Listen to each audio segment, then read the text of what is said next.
So what's something women secretly want, but will never say out loud? That's a fantastic question. They want to be degraded. They want to be fucking degraded. And I'll explain what I mean by this. If you look at let me start with this. So with women, what they say versus what they respond to are two different things, right? And the reason for that is because women fundamentally know that their sexual market value and their appealability to the opposite gender is contingent upon their sexual past. So they have to put on a facade of purity to be able to attract the highest quality mate that they can. Now, but if you actually study them and figure out what turns them on and everything else like that, they have to be a bit deceptive to be able to get the highest guy that they want and not come off as a whore. But at the same time, they're hoping you as the man, you get it. So one of the most popular female books to illustrate this is a book called 50 Shades of Grey. And the reason why is because the male main character is a tall, good-looking, in shape, wealthy individual who's extremely dominant and assertive and not only conveys this personality in the real world, but also in the bedroom. And women love this type of thing because he's able to check all the boxes that women want. He has what I call the survival value traits, right? Of, increased resources, strength, etc. But he also has the competence and he has the good looks all in one. Very few men actually have all these things. So that book, the reason why women are so attracted to it is because the guy checks off all the boxes. But most importantly, he checks off the taboo boxes, them being degraded, them being told, being a subordinate, etc. Right? This is why women like getting their hair pulled when they're having sex or doggy style or whatever. They like being degraded by a man that they feel is superior to them. Now, if you're a loser or whatever, it's not going to work. But that's one of the ugly truths about women and their sexuality. And I'll take it a step further. It was a study, I think, out of Northwestern or whatever, where they had heterosexual men, heterosexual women, and gay men look at images. And what they did was they attached their genitals to electric nodes, and they also gave them a clicker. And it's fascinating because with the men, the straight men, they showed them images of everything from monkeys banging to heterosexual pornography sex, a dude walking down the beach with his shirt off, all kinds of different erotic images. The men, what they clicked on versus what they aroused by, right, with the blood flow to the genitals, matched, right? Hot chicks kissing, yeah. Right, heterosexual pornography, yeah. This is great, and then it matches, right? The gay men, also. Gay dudes banging, check, yeah. Monkeys banging, not sure. So it was very narrow in what men were attracted to, right? What they say they're attracted to and what we think they're attracted to matched up. Now with the women, it was a lot different. The women, they only clicked on things that were politically correct. So when the guy was walking down the beach without a shirt on, they clicked, right? And obviously the general's blood flow there matched that. But when monkeys were banging or, weird, erotic images were shown, they wouldn't click, but their genitals there was blood flow going there. So what does that mean? It means that women are extremely deceptive about what turns them on. And the reason why they're deceptive is they don't want to be looked at as sluts by society.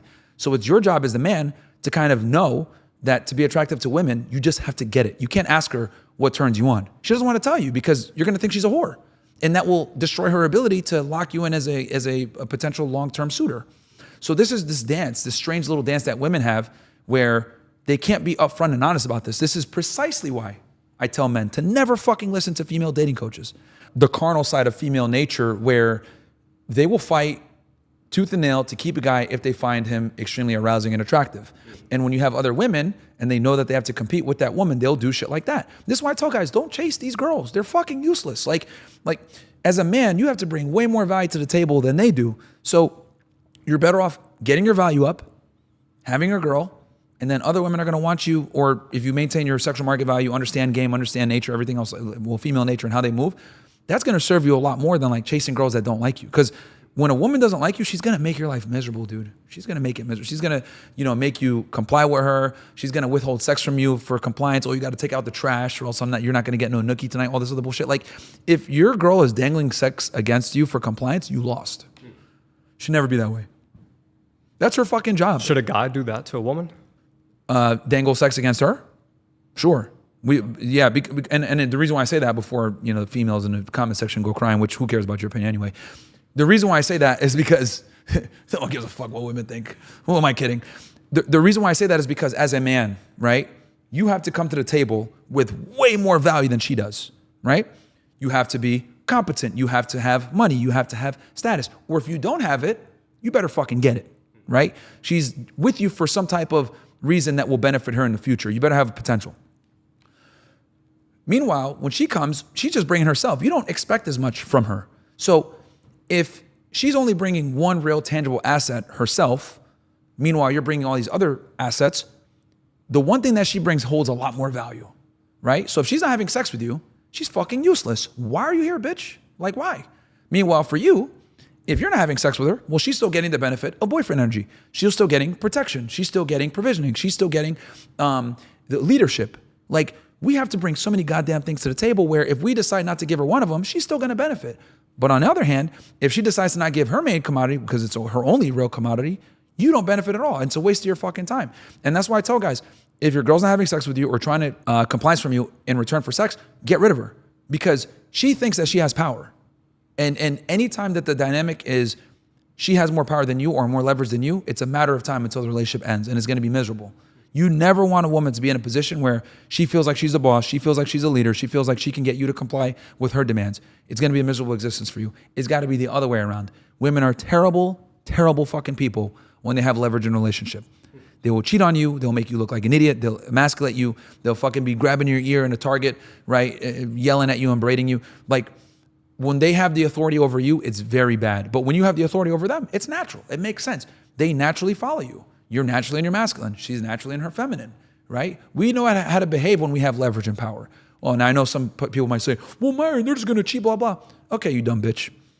If a dude has a girl that he loves and he takes care of, his wife, right? And he goes and has sex with some other girls, that's not really going to change the position of his wife if she's a good girl. Like, we appreciate good behavior from women and we appreciate women treating us well because we have to work for it. There's guys out there that are 25 years old, never been kissed by a woman in their fucking life. There's guys that might not get a gift from a woman their entire fucking lifetime. Most men don't receive their flowers until they're dead, if we're going to be honest. So with women, their entire life, they're getting admiration. Their entire life, they're getting gifts. Their entire life, they're getting validation. So when they've been getting it all their life, does it have value? No, it doesn't. But with us, we get a gift from a girl. We get a handwritten note, whatever. We keep that. We treasure that because we had to earn it. So who is better to be in a leadership role? Someone who actually values it and work for it, or someone who doesn't know what the fuck they're doing and has been getting life on easy mode? It's got to be the man. So when people say like, oh, you're an asshole, you're a misogynist, why do you think you're above women? I'm above women because I know that if she's above me, we're done, right? I think the only thing women can lead you to is to the end of the fucking relationship. You have to be the leader. And I think young men need to internalize this and not just internalize it, like get it through your fucking head. Like, and it starts small. It could be as, I want to go to this restaurant. No, we're going to go here. Right? Or I want to do X, Y, Z and you don't want to do it and you're going with her. I want to go to, Andrew, me and him make the jokes about IKEA furniture. The fucking guy on a Sunday going to IKEA with his wife because she's dragging him there. Fuck no. It's like, I want to go to IKEA. All right, go, have fun. Well, can you come with me? No. The fuck? I'm the man. As a matter of fact, sit your ass at home. You're not going no more. Guys need to be in that type of position. And I know some people might be listening to this saying like, oh my God, this is shocking. This guy's a fucking dictator. That's what women want. They want a fucking dictator. Like that's how it goes. And they respect it because when you're like that with them, they're like, okay, this guy can stand up to me, which means he can stand up to a threat, which means he can stand up to problems, which means he can, protect us. Because if he can't even stand up to me and I'm some 5'3" fucking dumb bimbo, how's he going to stand up to anything else? So guys need to really be in their frame and internalize the fact that number one, women are not leaders. Number two, you're better than her in every way. Act like it. And then number three, don't listen to what they say. Watch what they do, because they have an incentive to lie to you about what arouses them and what they like. Like girls will sit there and be like, "Oh, you're misogynistic for telling girls to follow you," but the reality is they're turned on by a guy that could tell them, "You know what? Shut up, dude. Be quiet. We're gonna do this." Right? They'll pretend like they're mad, but in the back of their mind, like, "Damn, I'm gonna suck his dick tonight." Because so few guys do it. It's so hard to find.